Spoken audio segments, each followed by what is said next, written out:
கார்த்திகை பிரம்மோற்சவம் கடைசி நாள் தீர்த்தவாரி. இன்னைக்கு பஞ்சமி தீர்த்தம், தாயாருக்கு பிறந்த நாள் இன்னைக்கு. பத்மாவதி தாயார்.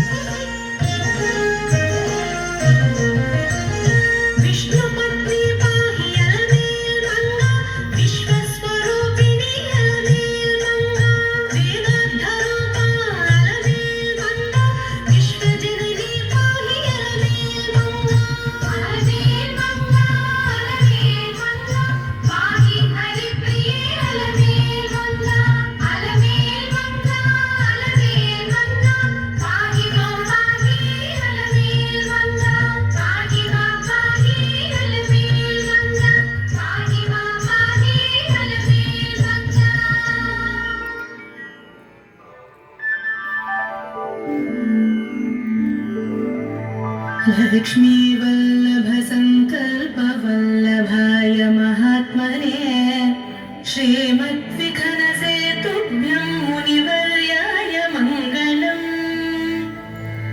लक्ष्म्या मातृमते तस्याः पत्या पितृमते अनघैः भृत्वाद्यैः पुत्रिणे अस्माकं सूत्रकाराय मङ्गलम्। स्वसूत्रविहितोत्कृष्ट विष्णुबल्याख्यकर्मणा गर्भवैष्णवता सिद्धिस्थापकायास्तु मङ्गलम्।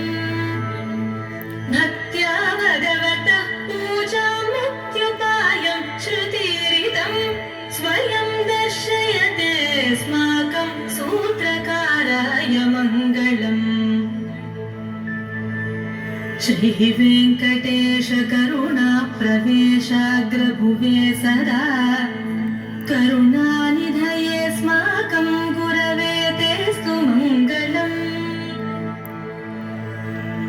विष्णो परत्वकथनपूर्वमर्चान्विधायिने श्रीमद्विखनसे नित्यं गुरवे तेस्तु मङ्गलम्।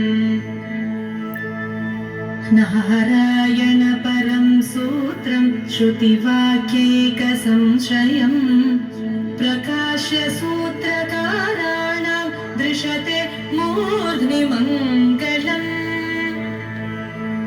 आत्मनो मुनिराजत्वसूचनाय च मूर्धनि किरीटधारिणे पापहारिणे तेस्तु मङ्गलम्।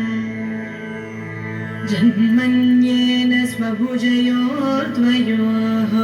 शङ्खौरिधारिणे वरदाभयहस्ताय मुनिराजाय मङ्गलम्।